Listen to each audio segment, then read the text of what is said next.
Hi everyone, my topic is immunity. Let us talk about the protection systems of human body. We are moving to types of immunity. Immunity എന്ന് പറയുന്നത് basically രണ്ട് തരമാണുള്ളത്. Humoral ഇമ്മ്യൂണിറ്റിയും അതുപോലെ തന്നെ cell mediated ഇമ്മ്യൂണിറ്റിയാണുള്ളത്. So humoral immunity എന്ന് പറയുന്നത് അത് മീഡിയേറ്റ് ചെയ്യുന്നത് ബി സെൽസ് ആണ്. So humoral immunity is mediated by B cells. Humoral immunity is more specific എന്നും കൂടി നമുക്ക് പറയാം because it is antibody mediated immunity. Next is cell mediated immunity. The cell mediated immunity is mediated by T cells and various cytokinins that affects other cells. ഇനി നമ്മൾ കുറച്ചുകൂടി ഡീപ്പായിട്ട് what is humoral immunity, what is cell mediated immunity എന്നാണ് പഠിക്കാൻ പോകുന്നത്. Humoral immunity, the function of this branch relies upon the production of large number of antibodies against epitopes of different types of foreign pathogen. These responses help in elimination of extracellular pathogens by specific antibody production. So, humoral immunity extracellular pathogens-നെ eliminate ചെയ്യാൻ വേണ്ടിയിട്ടാണ് help ചെയ്യുന്നത്. അതായത് ബ്ലഡിലൂടെയും സെറത്തിലൂടെയും ഒക്കെ ഒഴുകി നടക്കുന്ന especially ബ്ലഡിലൂടെയാണ് pathogens ഒക്കെ കയറുക. അപ്പം സെല്ലിൻ്റെ ഉള്ളിലല്ലാതെ സെല്ലിൻ്റെ പുറത്ത് കാണപ്പെടുന്ന പാത്തോജൻസിനെ ഇവർ നശിപ്പിക്കും, അല്ലെങ്കിൽ ഇവർ എലിമിനേറ്റ് ചെയ്യും. ഇവരുടെ മെയിൻ ആയിട്ടുള്ള ഫങ്ഷൻ എന്ന് പറയുന്നത് എന്താ, ആൻറ്റിബോഡി പ്രൊഡക്ഷനാണ്. So because of this antibody production അവരെ much more specific than the cell mediated immunity എന്ന് നമുക്ക് പറയാൻ സാധിക്കും. The functions include antibody initiates complement mediated lysis of pathogen by activating the complements. Complement mediated ലൈസിസിന് വേണ്ടി സഹായിക്കുന്നു. Directly bind to bacterial toxins and neutralize them. Bind to viruses and prevent the proliferation. Proliferation എന്ന് പറഞ്ഞു കഴിഞ്ഞാൽ multiple ആയിട്ട് rapid ആയിട്ടുള്ള അവരുടെ ഗ്രോത്തിനെ അല്ലെങ്കിൽ പ്രൊഡക്ഷനെയാണ് പ്രൊലിഫറേഷൻ എന്ന് പറയുക. Facilitates cell mediated cytotoxicity through the FC receptors and helps in killing the infected cells.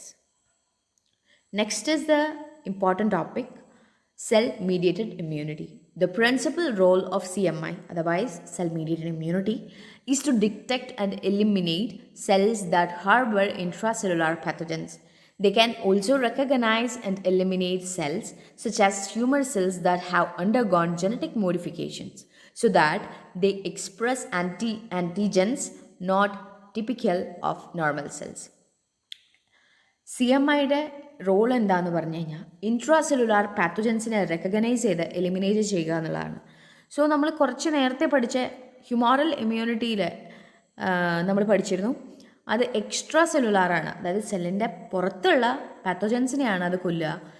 ഇതാണെങ്കിൽ ഇൻട്രാ സെല്ലുലാറാണ്, സെല്ലിൻ്റെ അകത്ത് കയറിയിട്ടുള്ള പാത്തോജൻസിനെ കണ്ടുപിടിക്കുകയും അവരെ എലിമിനേറ്റ് ചെയ്യുന്നതാണ് ഇവരുടെ മെയിനായിട്ടുള്ള റോൾ എന്ന് പറയുന്നത്. അതായത് ട്യൂമർ സെൽസിൽ ജനറ്റിക് മോഡിഫിക്കേഷൻസ് ഒക്കെ സംഭവിച്ചിട്ടുണ്ടായിരിക്കും. അതായത് നോർമൽ സെല്ല് ട്യൂമർ സെല്ലാവണമെങ്കിൽ അവിടെ ജനറ്റിക് മോഡിഫിക്കേഷൻസ് സംഭവിച്ചിട്ടുണ്ടായിരിക്കും. സോ അങ്ങനത്തെ സെല്ലുകളെ കണ്ടുപിടിച്ച് അവരുടെ പ്രശ്നം മനസ്സിലാക്കി അവരെ എലിമിനേറ്റ് ചെയ്യുക എന്ന് പറഞ്ഞുള്ള ഒരു റോളാണ് ഇവർ ചെയ്യുന്നത്. Okay, CMI responses can be divided into two, where one group comprises effector cells that have direct cytotoxic activity. These effectors eliminate foreign cells and alter self cells by mounting cytotoxic reactions that lyse their target. Various cytotoxic effector cells can be grouped into two categories: antigen-specific cytotoxic T lymphocytes and non-specific cells such as natural killer cells and macrophages. Cell mediated ഇമ്മ്യൂണിറ്റിയിലെ ഒരു വലിയ important ആയിട്ടുള്ളൊരു പാർട്ടാണ്, അല്ലെങ്കിൽ വലിയ important ആയിട്ട് കാണപ്പെടുന്ന ഒരു ഗ്രൂപ്പ് ഓഫ് സെൽസാണ് സൈറ്റോടോക്സിക് ഇഫക്റ്റർ സെൽസ്. ഇവരെ രണ്ട് രീതിയിൽ ഡിവൈഡ് ചെയ്തിട്ടുണ്ട്. That is antigen specific cytotoxic T lymphocyte and non specific. അതായത് ആൻറ്റിജൻ സ്പെസിഫിക് ആയിരിക്കും, മറ്റത് സ്പെസിഫിക് ആയിരിക്കില്ല. സ്പെസിഫിക് ആയിരിക്കില്ല എന്ന് പറയുന്നത് നാച്ചുറൽ കില്ലർ സെൽസ് ആണ്. പിന്നെ അതുപോലെ മാക്രോഫേജസ് ഒക്കെയാണ് ഇതിന് എക്സാമ്പിൾ വരുന്നത്. Target cells to which these effectors are directed include allogenic cells, malignant cells, virus infected cells. അപ്പം എലോജനിക് നോർമൽ അല്ലാത്ത സെല്ലുകളും ട്യൂമർ കോസ്ഡ് സെല്ലുകളും വൈറസ് ഇൻഫെക്റ്റഡ് സെല്ലുകളിലൊക്കെ ഇത് പ്രവർത്തിക്കും. Other group is a subpopulation of effector CD plus T cells that mediate delayed hypersensitivity reaction. Next is effector T cells. There are three effector T cells CD4 plus T, Th1, Th2 cells, and CD8 plus Tc cells, characterized by less stringent activation requirements, increased expression of cell adhesion molecules, and production of membrane bound and soluble effector molecules. Next is very important part which is known as primary response. This primary response is happening in our body when an unknown pathogen is entering to our body for the very first time. So these are the following steps followed. It is characterized by production of antibody secreting plasma cells and memory B cells. Depending on the nature of antigen, a serum level of antibody varies.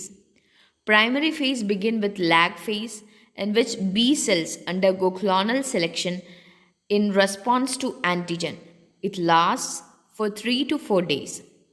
It is followed by logarithmic phase, which increase serum antibody level, which is observed for 4 to 10 days, which reaches a peak and then plateaus for a variable time and then declines.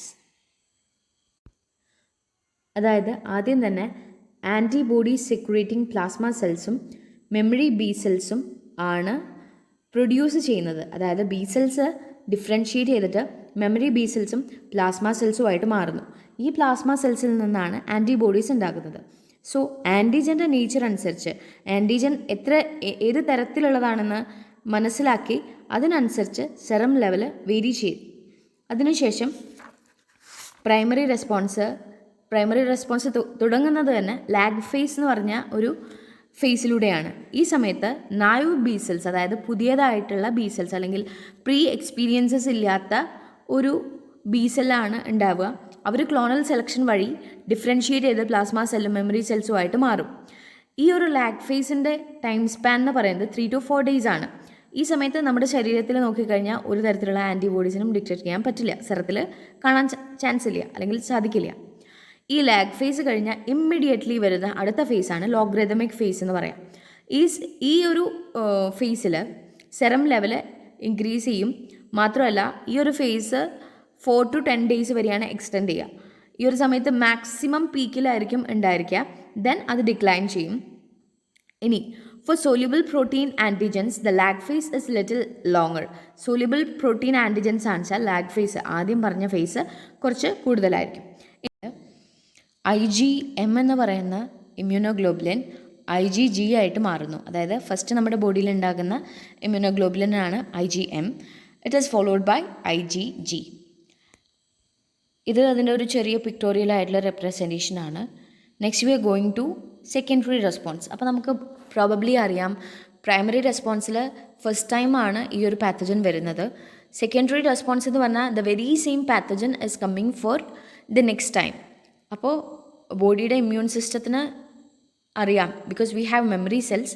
അതുകൊണ്ട് ആരാ വന്നേക്കുന്നതെന്ന് മനസ്സിലാക്കാനുള്ള chance ഉണ്ട്. So comparatively ഈ ഒരു secondary response action will be much faster compared to the primary response. There is a short negative phase before primary response start, which is characterized by activation, proliferation and differentiation of memory B cells. IgM produced during this response is lower than compared to primary response, where IgG level is 2 to 4 folds higher. Memory cells are more easily activated. The process of affinity maturation and class switching are responsible for higher affinity and different isotypes exhibited in a secondary response. Idum adinte oru pictorial representation aanu. It's very simple. So that's all. Thank you.